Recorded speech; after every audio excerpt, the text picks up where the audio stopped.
So ito guys, panoorin natin itong si Kuya na kumanta ng It's All Coming Back. So pababae yung kanta, viral po ito ngayon.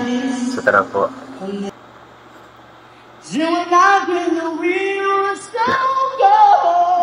Grabe yung taas ng boses, parang babae.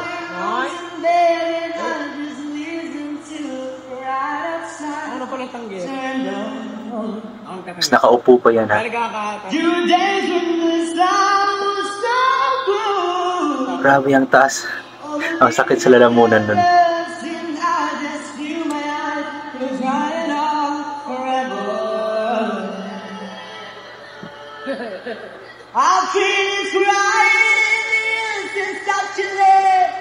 Grabe ang taas talaga ng boses. Grabe, para siyang babae.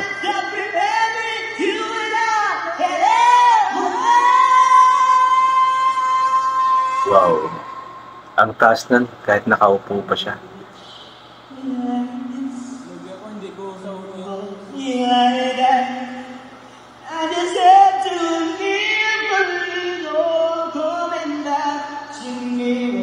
Para siyang babae.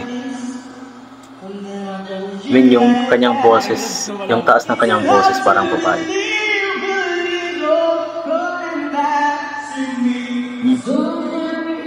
Pati yung kasama pala niya marunong kumanta.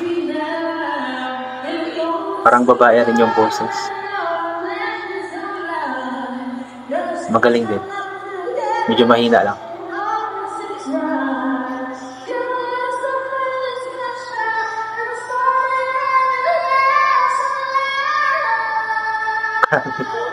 Grabe yung mga boses ng magbabarkada na ito.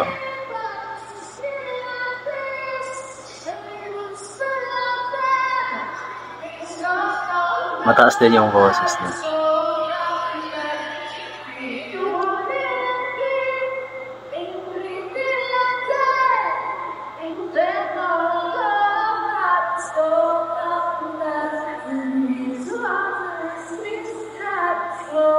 Akala ko yung nakaputi lang yung kakanta.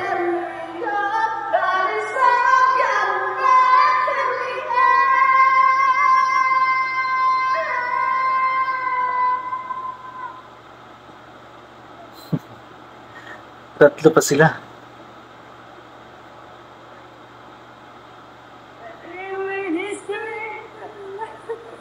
Akala ko kakanta.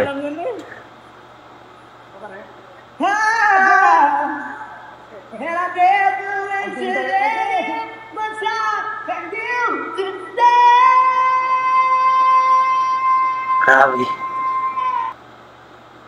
Ayun, natapos. Bitin yung video, pero overall ang ganda. Ang ganda ng performance nila. Akala ko yung nakaputi lang yung kakanta, pero pati pala yung naka-yellow kumanta. Then yung isang kasama nila mag-a-attempt sa ng kumanta pero hindi kaya yung taas ng kanta. Napakataas kasi ng kantang It's All Coming Back. And yun nakakagulat dun, lalaking lalaki, tapos yung boses parang babae. Napakataas ng boses. Bumirit pa kahit nakaupo. So nakakabilib. I believe yung pangalan nun is si Ronnie Papa. Or ilagay ko na lang sa screen, nakalimutan ko yung buong pangalan. Basta ang apelyido nun is Papa, yung nakaputi. Di ko alam yung pangalan ng iba, yung naka-yellow, di ko alam. Pero yun, napakataas ng kanyang boses. It's All Coming Back is isa sa pinaka-choice ng mga singers na sumasali sa mga contest, sa mga singing contest. Ito yung isa sa panlaban pagdating sa biritan. So, nakakatuwa lang na nakakarinig tayo, nakakita tayo ng isang lalaki na kumakanta ng ganoong kanta. And inulit ko nga, nakakabilib kasi pagbuga pa lang ng kanyang, or pinaka-first pa lang part ng video is talagang wow, mapapawaw ka na talaga sa kanyang taas ng boses, sa ganda ng kanyang boses, and mapapahanga ka, magugulat ka kasi lalaking lalaki siya, tapos yung kanyang boses is parang babae, pang babae, yung birit is parang babae, napakataas ng birit, and nakaupo siya guys. How much more pa kaya kung nakatayo siya, baka siguro mas mataas pa yung kaya niyang kunin, kasi nakaya na nga po niyang kunin yung mataas na notes habang nakaupo siya. How much more pa kaya kung mas lalo pang, or nakatayo siya, siguro mas lalo pang makukuha niya yung pinakamataas na notes ng kantang iyon. So good luck and congrats sa iyo kuya, napakagaling mo. Trending po yung video na yun ngayon. Ay, hindi yan ngayon trending. Parang matagal na yan ang trending. So, recently ko lang nakita na kumakalat. Marami siyang mga uploads or mga cover songs sa kanyang Facebook. And, wait lang, na-check ko ba yun? Wait lang, isipin ko, nakalimutan ko kasi. Dahil ko sa pinanood na video. Ay, oo nga pala. Nung na-stalk ko yung kanyang account, nakalimutan ko nga yung Ronnie Papa ba yun, o Rowell Papa, basta ilagay ko na lamang sa screen. Marami siyang cover songs doon, and I believe nakasali na siya sa Tawag ng Tanghalan, if I'm not mistaken. Basta parang nakasali na siya sa Tawag ng Tanghalan sa Showtime. And yun, kaya nag-gig din siya, meron siyang mga guestings, ganoon po. So support po natin yung mga ganitong talents, guys.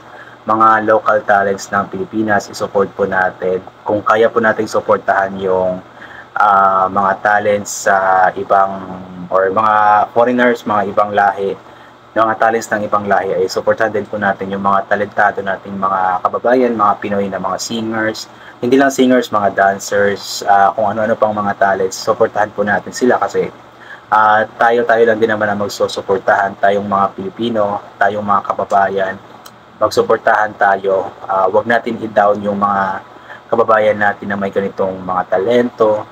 Instead na suportahan is tinadown pa ng iba, pinabash pa ng iba. Wag pong ganun. Suportahan po natin, magsuportahan po tayo, magtulungan.